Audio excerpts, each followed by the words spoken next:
신약 성경에는 빌립이라는 사람이 네 사람이 나옵니다. 우리가 이 시간 나눌 사도 빌립이 있고요.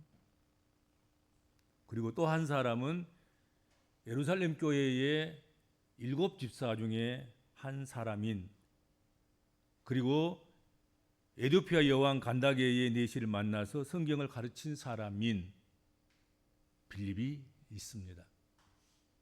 그리고 다른 한 사람은 데롯의 아들인 헤롯 빌립,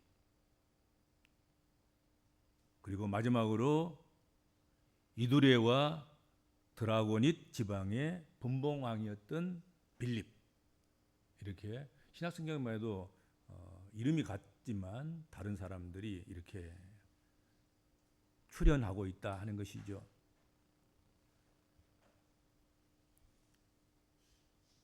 사도 빌립은 베드로와 안드레와 같은 갈릴리 베세다 출신입니다. 갈릴리 출신이에요. 예수께서 시몬 베드로를 부르시고 이틀 후에 갈릴리로 나가시려다가 빌립을 만났습니다. 예수님께서 빌립에게 나를 따르라 그렇게 직접 불러주셨죠. 간접적으로 부른 것이 아니라 누가 대리하거나 다른 사람을 통해서 예수께로 나오게 되는 것이 아니라 예수께서 빌립을 만나고 그 만난 자리에서 나를 따르라 하고 불러주셨고 그렇게 부르심을 받은 사도입니다. 빌립이란 그 이름의 뜻은 말을 사랑하는 자 또는 전사, 그런 의미를 가지고 있는 그런 말입니다. 그런 이름이죠. 말을 사랑해서 말을 탄 자, 말을 타고 전쟁에 나가는 전사, 그런 뜻이단 말이죠. 성서시대에 예수님이 이 땅에 오실 무렵에 빌립이라는 이름이 아주 굉장하게 유행했던 것 같습니다. 그것은 당시 전 세계를 정복했던 알렉산더 대왕의 아버지 이름이 빌립이었기 때문이라 그렇게 생각이 됩니다. 누구 한 사람 유명하면 그 시대 사람들은 그 유명한 사람의 이름을 자신들도 갖고 있기를 원하고 또 그렇게 이름이 지어지면 그 이름을 갖고 있으면 그와 비슷한 인물이 될 것이다. 그런 기대를 갖게 되는 것 아니겠습니까? 그래서 빌립이라는 이름이 많은 것이죠.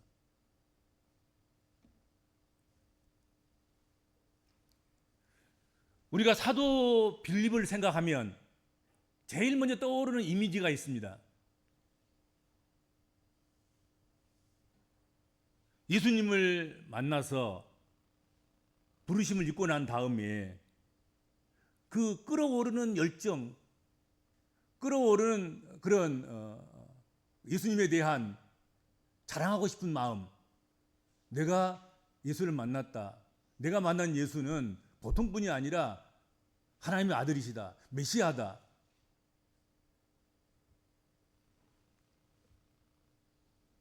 그래서 그는 친구를 찾아가게 되는 거지요.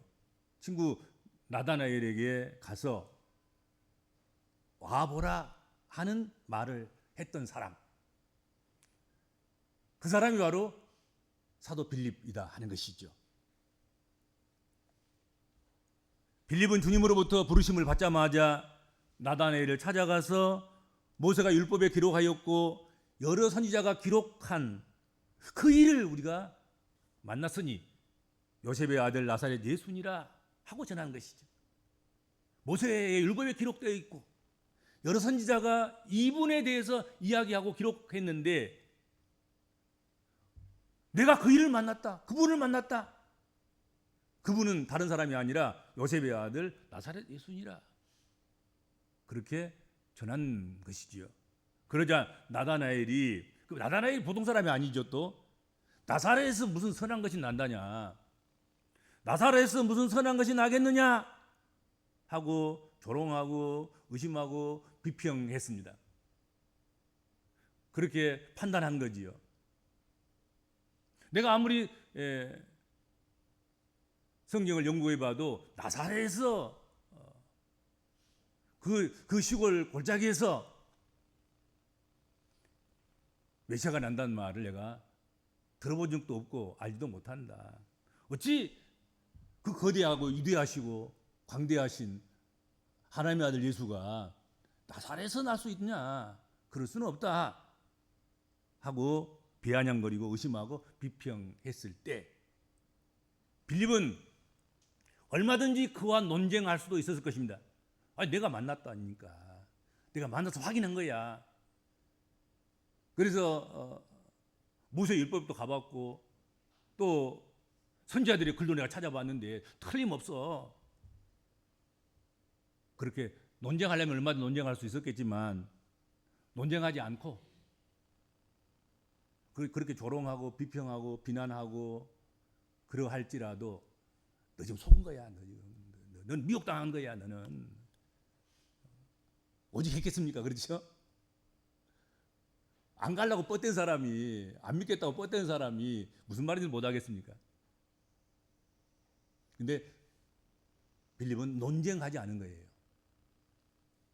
논쟁하지 아니하고 딱 한마디 신중하게 제안을 합니다. 와서 보라 이거지.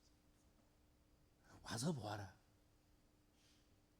빌립은 와서 보라는 영성의 소유자였습니다. 와서 보라는 어떤 분 전도 방법의 최초의 창시자.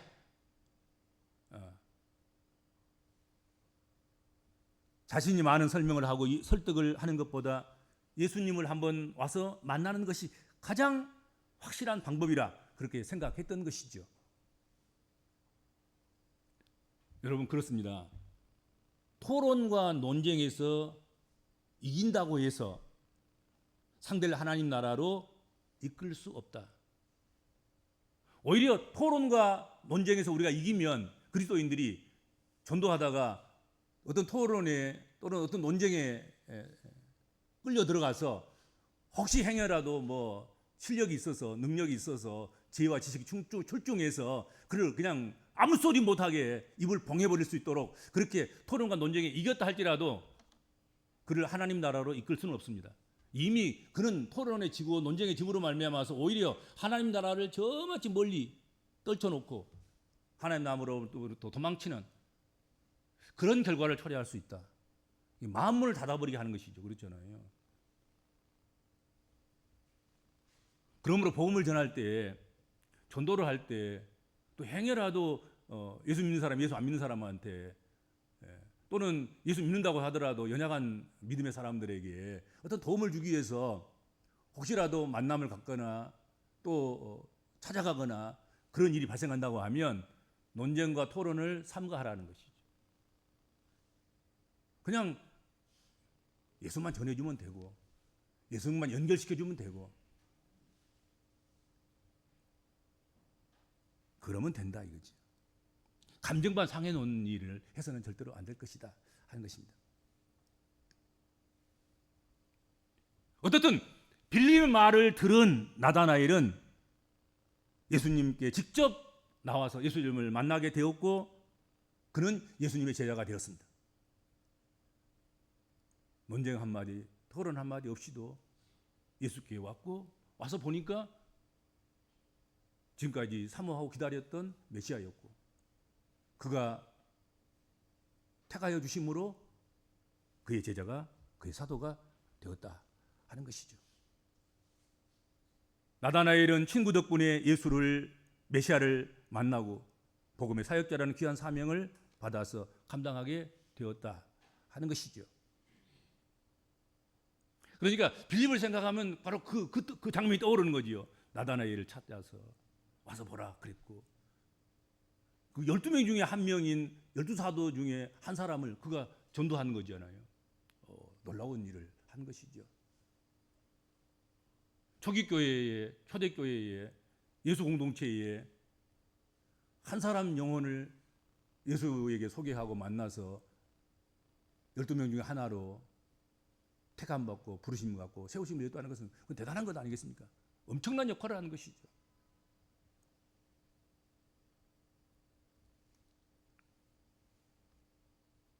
그런가 하면 빌립은 또 다른 한편으로는 매우 실용적이고 분석적이고 지성적이고 이성적인 소유자의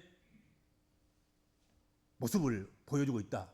그런 어떤 성품, 그런 기질, 그런 사람이었다는 거죠. 그것을 성경이 우리에게 보여주는 것이죠. 우리가 빌립을 찾아보면 빌립은 이런 사람이구나. 그는 대단히 실용적인 사람이구나. 그는 대단히 계산적이고 분석적인 사람이구나. 그는 이성적이고 지성적인 그런 사람이구나. 마치 오늘 현대인들에게 오늘 살아가는 현대인들의 어떤 보면은 한 부분들을 보는 그런 모습이 빌립을 통해서 이렇게 나타나는 거지요. 예수님께서 큰 무리가 자기가 온 것을 보았습니다. 그 큰 무리를 영접해서 그들 앞에서 하나님 나라를 전하고 가르쳤습니다. 그리고 치유하셨습니다. 그리고 시간이 많이 흘러서 시간이 지나서 이들을 돌려보내야 되겠는데 근데 불쌍히 여기는 마음이 있었던 거죠. 측은히 여겼다 하는 것이죠. 긍휼히 여기신 것입니다. 그래서 오병이어의 기적 전에 아직 오병이어일지 오병삼병 다른 것일지 또는 다른 방법일지 그것은 아직 모르는 그 순간에 그 찰나에 오병이어 기적 이전에 저 무리들을 먹여야 하겠다고 예수께서 생각하신 거지요. 방법은 다음의 문제인 거지.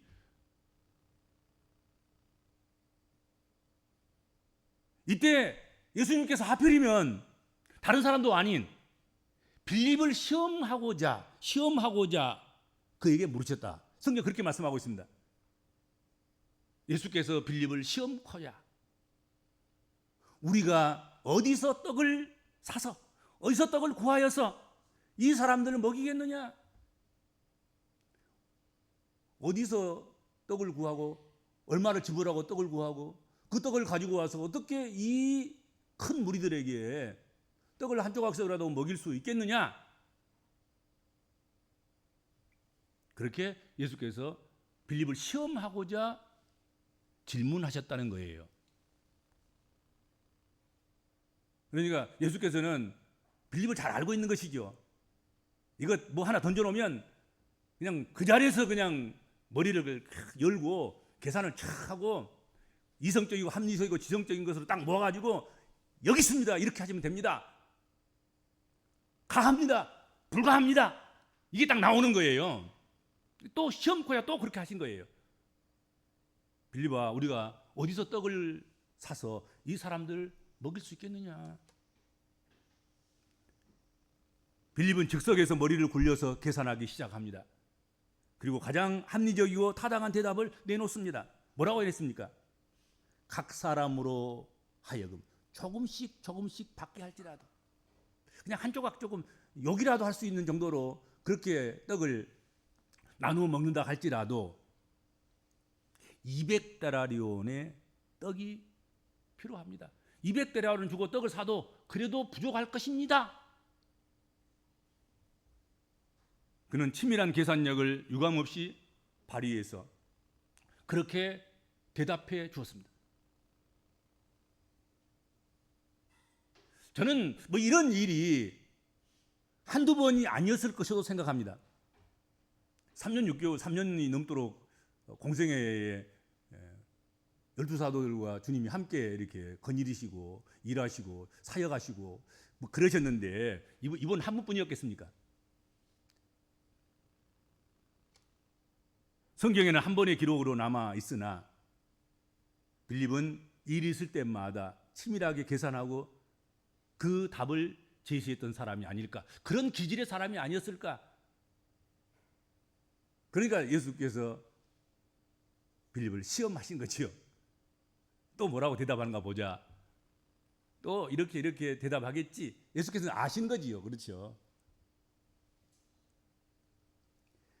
빌립의 계산은 이번에도 틀리지 않았습니다. 정확했습니다.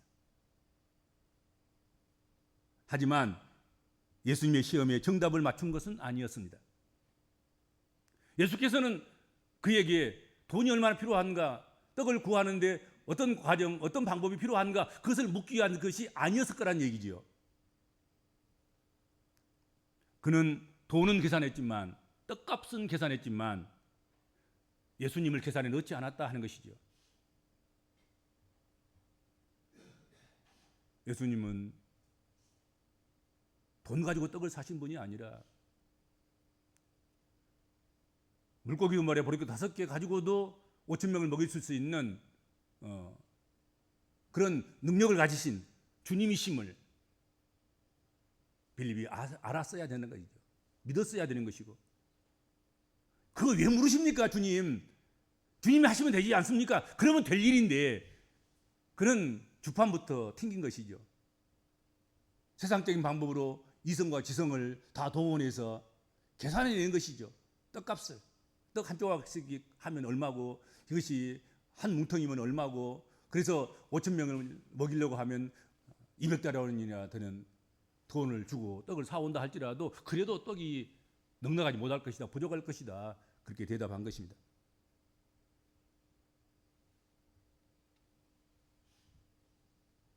주님은 빌립처럼 합리적이고 실용적이고 계산적이고 이성적이고 지성적인 그런 계산이 빠른 사람도 사도로 세워주셨습니다.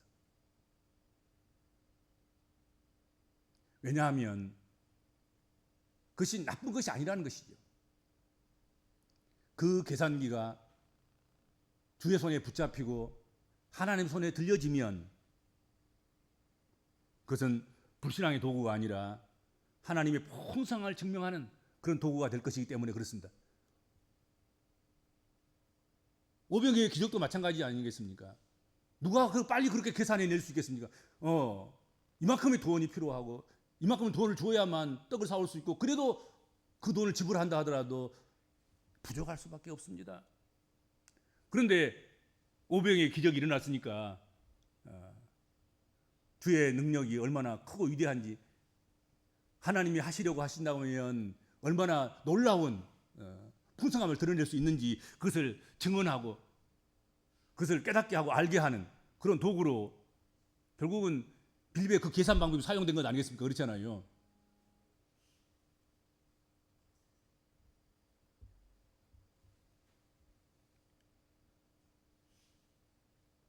그리고 빌립 사도에 관한 말씀은 요한복음 14장에서 그 최후의 만찬 때에 예수께서 아버지 집에 거할 곳을 마련하기 위해서 가신다. 제자들에게 그렇게 말씀했죠. 내가 지금 가야 한다. 뭐 하러 가냐면 너희를 영접하기 위해서, 너희를 위한 아버지 집에 거할 곳, 그것을 그 초소를 마련하러 간다. 그렇게 말씀했을 때 14장 요한복음 14장 8절에 빌립이 이르되 주여 아버지를 우리에게 보여 주옵소서. 그리하면 족하겠나이다 했던 사람이 바로 사도 빌립이었습니다. 제자 빌립이었습니다. 예수님께서는 그런 간청을 빌립에게 받으시고 이렇게 말씀하셨습니다. 빌립아, 내가 이렇게 오래 너희와 함께 있으되 네가 나를 알지 못하느냐? 나를 본 자는 아버지를 보았거늘 어찌하여 아버지를 보이라 하느냐? 나는 아버지 안에 있고 아버지는 내 안에 계신 것을 알지 못하느냐? 내가 너희에게 이르는 말이 스스로 하는 것이 아니라 아버지께서 내 안에 계셔서 그의 일을 하시는 것이라. 그렇게 말씀하시면서 나를 믿으라. 그렇지 못하겠거든 행하는 일로 인하여서 나를 믿으라. 그렇게 권고하셨습니다. 그만큼 빌립은 대단히 실증적인 사람인 거예요. 봐야 되겠습니다. 만져야 되겠습니다. 계산해보고 눈으로 보고 손으로 만져야 되는 그런 사람이었습니다. 오늘의 어떻게 보면 지성적인 현대인들과 비슷한 지성적인 현대인들을 대변해주는 그런 사람, 그 사람이 사도 빌립이 아니었을까? 사도 빌립은 그런 기질을 가지고 있었다 하는 것이죠. 그런데 그런 그가 오순절 마가 다락방에 다른 모든 사도들과 120문도들이 함께 모여서 연합해서 일치단결해서 기도했습니다. 그리고 끈질기게 수날 동안 기도했습니다. 그래서 기도함으로 말미암아서 오순절 날 마가 다락방에 성령께서 임하셨습니다. 성령 세례가 부어지게 된 것 아니겠습니까? 그렇죠? 신중한 사람, 계산적이고 실제적이고 실용적이고 지성적이고 이성적인 그런 사람, 아버지를 보여달라고 그래야 제가 믿겠다고 했던 그 빌립. 떡은 돈으로 산 거지 기적으로 산 것이 아닙니다. 이 떡을 살려고 하면 200달러나 더 들고 그것도 부족할 것입니다.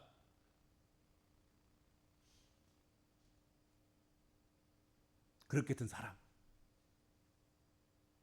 그도 연합해서 12사도가 모이고 그리고 120문도가 모여서 구별된 장소에서 간절히 기도했을 때 성령의 충만함을 받았다 하는 것이죠.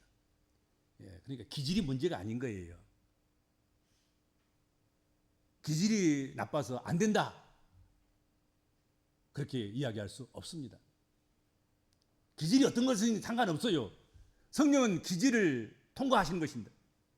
두꺼운 벽도 통과하시는 성령께서 기질 하나 통과하지 못하시겠습니까? 그렇죠? 여러분, 기질 탓하지 마세요. 성기 탓하지 마세요. 분위기 탓, 환경 탓, 이거 하지 마세요.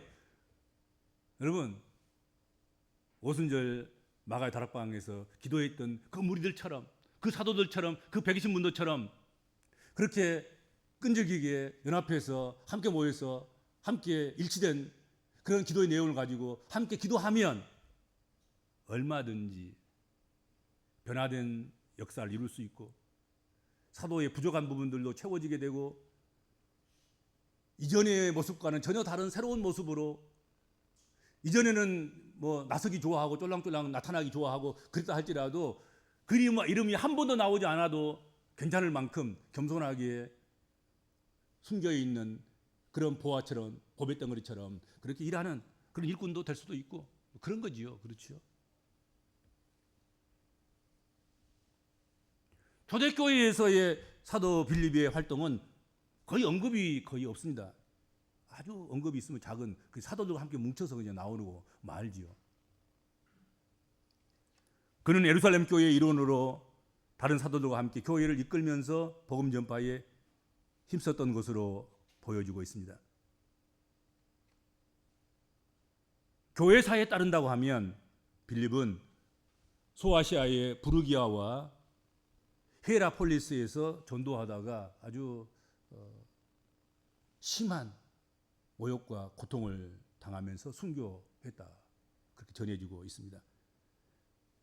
가장 합리적이고 가장 이성적이고 가장 지성적인 가장 계산적인 그 사람이 계산이 안 나오는 고난을 당하고 계산이 안 되는 순교의 값을 지불하고 순교했다, 이게 순교.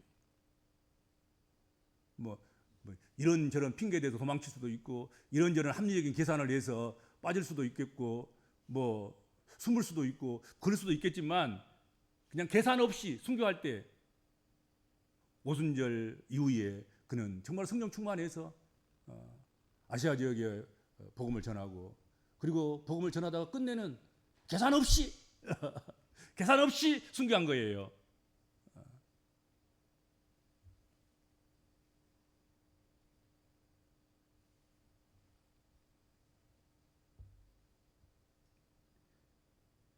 성경이 알려주는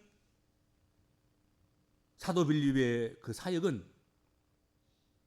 예수님의 초기 예수님과 동행했던 그 일, 그 증거에 어떻게 보면 가장 초점이 맞춰져 있어요. 아마도 거기에 그를 부르신 목적이 잘 드러나고 있지 않는가. 아마도 이 세 사건, 오병이어의 기적 사건 속에서 계산의 답을 예수께 드렸던 그 모습, 나다나엘을 와보라고 했던 그 사건, 아버지 집을 방문하시고 아버지 집에 가셔서 제자들을 위해서 구원 얻은 하나님 백성들을 위해서 처소를 예비하겠다고 하자. 아버지를 좀 보여주세요. 그러면 믿겠나이다. 했던 그때의 그 빌립의 모습. 아마도 빌립을 불러서 빌립을 사도로 세우셔서 우리에게 보여주시기 원하셨던 그 사역의 일환들이 이 초기 예수님과 함께 있던 그런 사도 빌립의 그런 역사와 일맥상통한 것이 아닌가. 그것을 위해서 부르셨던 것이 아닌가. 와보라 사건 하나만 가지고도 빌립은 성경에서 대단한 역사를 이룬 것이고 초기 교회와 그리고 기독교 전도 역사 속에서 회자되는 지금까지도 이 방법이 사용되고 있는 뭐 그런 것 아니겠습니까? 그렇죠?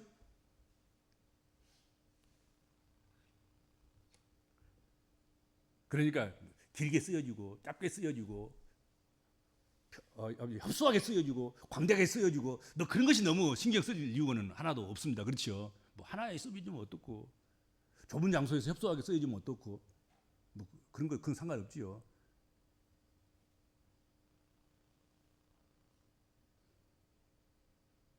오늘 우리의 상황은 과학적인 방법과 이론과 근거를 중시하는 그런 시대입니다. 많은 사람이 빌립과 같은 성향을 가지고 있을 것입니다.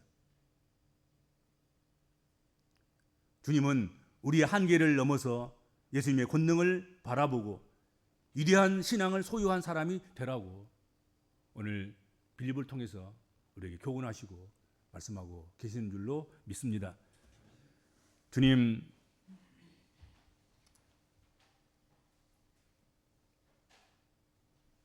예수 공동체 초창기와 초기 교회에